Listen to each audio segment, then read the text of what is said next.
শেহতীয়াভাৱে যি জোৰাবাট আৰু শ্বিলং যি দুয়োখন ৰাজ্যৰ পৰিস্থিতি এতিয়া শেহতীয়াভাৱে পৰিস্থিতি শান্ত হোৱাৰ দিশে আহিছে আৰু যিহেতুকে মই উপস্থিত আছোঁ জোৰাবাটত আৰু জোৰাবাটৰ ইয়াৰ পৰিৱেশটো পোনপ্ৰথমে দেখুৱাই লৈছোঁ আৰু যিহেতুকে বিগত কেইদিন ধৰি যি ধৰণৰ জোৰাবাট আৰু শ্বিলং অভিমুখী অসমৰ দুয়োখন ৰাজ্যত যি ধৰণৰ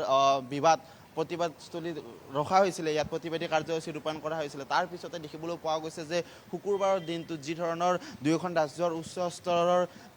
পৰ্যায়ৰ বিষয়ে যি ধৰণৰ কইনাধৰত আলোচনাত মিলিত হৈছিল তাৰ পিছত দেখিবলৈ পোৱা গৈছে যে জোৰাবাটৰ যি প্ৰতিবাদস্থলী প্ৰতিবাদস্থলীত তেখেতসকলে কেইবাটাও গুৰুত্বপূৰ্ণ দাবীৰে ইয়াত প্ৰতিবাদ সাব্যস্ত কৰিছিলে কিন্তু শেহতীয়াভাৱে যিহেতুকে দেওবাৰৰ দিনটোত পুনৰ অসমৰ যি প্ৰতিবাদকাৰী দল আছিলে সেই প্ৰতিবাদকাৰী দল তেখেতসকলৰ প্ৰতিবাদস্থলী স্থগিত কৰিছিলে যে পুনৰ শ্বিলঙলৈকে যোৱা প্ৰতিখন বাহন যাবলৈ দিয়া হৈছিলে অসমৰ পৰা কিন্তু অসমৰ পৰা যাব দিয়া বাহনসমূহ দেওবাৰৰ দিনটোত যি ধৰণে শ্বিলঙৰ যি কেব চালক সন্থা আছিলে বা বহুকেইটা দল সংগঠনে সেই দল সংগঠনকেইটাই ইয়াৰ অসমৰ পৰা যোৱা মেঘালয়ৰ দিশলৈ যোৱা সেই প্ৰতিখন বাহন উভতাই পঠাইছিলে তেখেতসকলে প্ৰতিবাদ সাব্যস্ত কৰিছিলে যে অসমৰ কোনো ধৰণৰ বাহন মেঘালয় প্ৰৱেশ কৰিব দিয়া নাছিলে কিন্তু শেহতীয়াভাৱে যি ধৰণৰ দেওবাৰৰ দিনটোত তাৰ যি ধৰণৰ উচ্চ স্তৰৰ বিষয়াসকলে বা আৰক্ষী প্ৰশাসনৰ তৎপৰতা বা তেখেতসকলৰ যি আলোচনা এই আলোচনা প্ৰক্ৰিয়াৰ পিছত দেখিবলৈ পোৱা গৈছিলে যে তেখেতসকলৰ যি ধৰণৰ প্ৰতিবাদস্থলী সেই প্ৰতিবাদস্থলী স্থগিত কৰা দেখিবলৈ পোৱা গৈছে আৰু আজিৰ দিনটোত যিহেতুকে দেখিবলৈ পোৱা গৈছে যি জোৰাবাটৰ পৰিস্থিতি শেহতীয়াভাৱে যি ধৰণৰ পৰিস্থিতি শান্ত দিশত আহি পৰিছে কিন্তু উল্লেখ কৰিব লাগিব এই বৰ্তমানলৈকে যি প্ৰতিবাদস্থলীৰ যি অঞ্চল আছে এই অঞ্চলত এতিয়াও আৰক্ষী প্ৰশাসন ইয়াত উপস্থিত আছে যিহেতু কোনো ধৰণৰ অপ্ৰীতিকৰ ঘটনা সংঘটিত নহয় কিন্তু উল্লেখ কৰিব লাগিব এই যি প্ৰতিবাদস্থলী কৰিছিলে বা কেব চালকৰ যি শ্বিলঙৰ ছাত্ৰ সংগঠনে যি ধৰণৰ তেখেতসকলে অসমৰ গাড়ী ভাঙি চুৰমাৰ কৰিছিলে সেই ভাঙি চুৰমাৰ কৰাৰ পিছতে যি ধৰণৰ অসমৰ চালকসকল বা বিভিন্ন ধৰণৰ দল সংগঠনে যি ধৰণৰ তীব্ৰ গৰিহণা দিছিলে তাৰ সমান্তৰালভাৱে জোৰাবাটৰ যি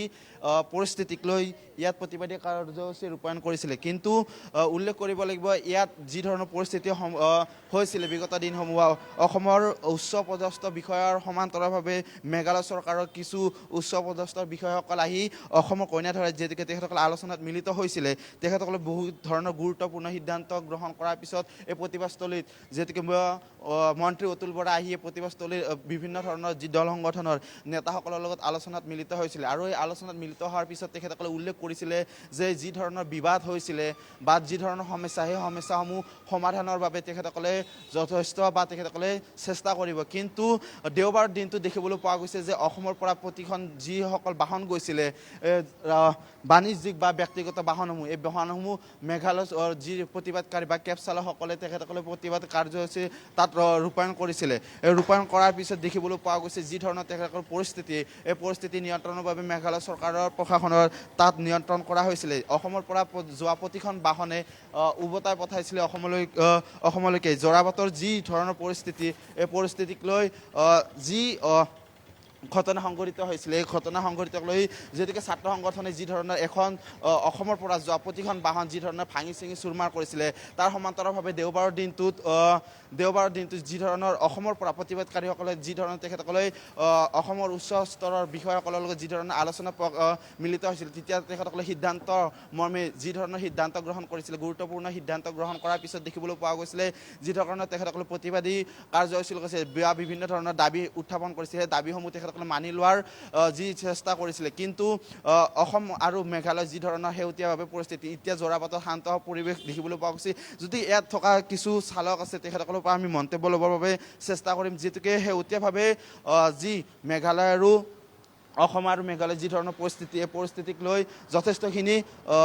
সমস্যাৰ সন্মুখীন হৈছিলে অসমৰ পৰা যোৱা বাহন দেওবাৰৰ দিনটোত মেঘালয়ৰ পৰা উভতি আহিব লগা হৈছিলে আৰু আজি জোৰাবাটত শান্ত পৰিৱেশ দেখিবলৈ পোৱা গৈছে মেঘালয় গাড়ীটো অহাই নাই এখনো অহা নাই ৰাতিপুৱাৰ পৰা অসমৰ গাড়ী গৈ আছে নাই এইটো গম পোৱা নাই অসমৰ গাড়ীটো যোৱাকালি উভতাই দিছে বৰাপানীৰ পৰা যাবই দিয়া নাই আজিতো মেঘালয় গাড়ী এখনো অহা নাই এতিয়ালৈকে আৰু এইফালেতো নাই এইফালে আহিছে এইফালে 08 বহুকেইটা আপোনালোকৰ দাবী আছিলে সেই দাবীকেইটা চৰকাৰে মানি ল'ম বুলি কৈছিলে সেইটোতো আমিতো অটো চলা টুৰিষ্ট ড্ৰাইভাৰ সিহঁতৰ কি হৈছে এইটোতো গম নাপাওঁ আমিতো অটোহে চলাওঁ তেখেতসকলে যিহেতুকে উল্লেখ কৰিবলৈ আৰু যিহেতুকে কেব চালক আমি এখন পোনপথে যিহেতুকে মেঘালয়ৰ পৰা অহা এখন বাহন এই বাহনখনৰ পৰা আমি পোনে তেখেতসকলৰ পৰা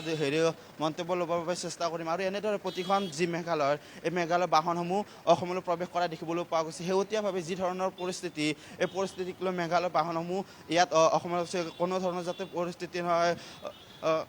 যি পৰিস্থিতি সংঘটিত হৈছিলে মেঘালয়ৰ পৰা অসমলৈ অহা এতিয়া সকলো নিয়ন্ত্ৰণত আছে নিয়োজিত আছে এতিয়া একো হোৱা নাই আমাৰ অসমৰ গাড়ীও গৈ আছে আমাৰ মেঘালয় গাড়ীও আহি আছে দুয়োটা পক্ষ যি চালক সন্থাৰ প্ৰতিবাদী কাৰ্যসূচী বহুকেইটা দাবী উত্থাপন কৰিছিলে সেই দাবীসমূহক লৈ যি ধৰণৰ দেওবাৰ দিনটোত অসমৰ পৰা মেঘালয়লৈকে যোৱা প্ৰতিখন বাহন উভতাই পঠাইছিলে আজি সেই সকলোবোৰ নিয়ন্ত্ৰণ নহয় এইটো মানে আপোনাৰ যি কথা বেয়া কোৱা নাই আপুনি ভালেই কৈছে লেকিন মানে এনেকুৱা হৈছে কি যে আমাৰ যি অসমৰ যি কাজিয়া হৈছিলে না এইটো আমাৰ কাৰণে নহয় বেলেগৰ কাৰণে হৈ আছে সেইকাৰণে চবে মিলিজুলি থাকিব লাগিব না আজি মই ইয়াতে যাম তাতে যাম আমিতো ৰোজি ৰোটি আমি ইয়াতে চলাওঁ তো এতিয়া আমাৰ এইটো কৰিলে যদি আমি ক'ত হ'ব কোৱাচোন আপুনি এইটো ভাল নহয় আমাৰ অসমৰ গাড়ী গৈ আছে মেঘালয় গাড়ীও আহি আছে বাছ হাত জুৰি কিনে এৰিকৈ কৈছোঁ কি ভাল কৰি থাকক দুটা ৰুটি কমাওক বাবা এইটো বহু ধৰণৰ পৰ্যটকসকল আহে আৰু আপোনালোকে যিহেতুকে পৰ্যটক অনা নিয়া কৰে তাৰ ফলত যি ধৰণৰ প্ৰতিবাদী কাৰ্যসূচী যথেষ্টখিনি অসুবিধাৰ সন্মুখীন হ'বলগীয়া নহয় এইটো টাইমত আমি এতিয়া মই কি কওঁ হা আমাৰ এছ'চিয়েশ্যন আমাৰ ইউনিয়নৰ এইটো ধৰ্ণা আছে তো আমিতো চলিবই লাগিব না এছ'চিয়েশ্যনৰ লগত আমিও চলিব লাগিব আপোনাৰ লগতো চলিব লাগিব কিয় আমাৰতো কমাই কৰি খাবই লাগিব আমাৰ ল'ৰা ছোৱালী চাবই লাগিব এনেকুৱা কৰিলে ক'ত হ'ব এইটো কোৱাচোন আপুনি এইটোতো ভাল নহয় এনেদৰে দেখিবলৈ পোৱা গৈছে যে মেঘালয়ৰ পৰা অহা প্ৰতিখন যি পৰ্যটন বাহন এই পৰ্যটন বাহন ইতিমধ্যে অসমলৈকে অহা দেখিবলৈ পোৱা গৈছে কিন্তু শেহতীয়াভাৱে যদি উল্লেখ কৰোঁ অসমৰ পৰা প্ৰতিখন যোৱা বাহন এই বাহনসমূহ যি ধৰণৰ